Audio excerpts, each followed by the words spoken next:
Lord, I surrender. Dito na pumapasok yung kasabihan na hindi lahat ng laban ay dapat mong labanan. There are some battles that require you to be on a battlefield. But there are also some battles that are best fought on bended knees. Alam kong gusto mo pang lumaban, ngunit at some point, tao ka nga lang pala. Napapagod ka din at nasasaktan. May mga araw na kakayanin mo lahat, pero may mga araw din na iiyak ka na lang sa bigat.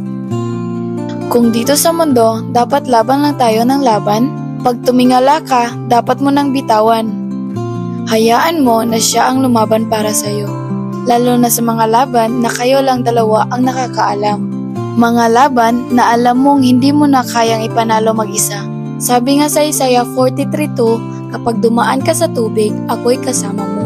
Kapag tatawid ka sa ilog, hindi ka malulunod. Kapag dumaan ka sa apoy, hindi ka masusunog.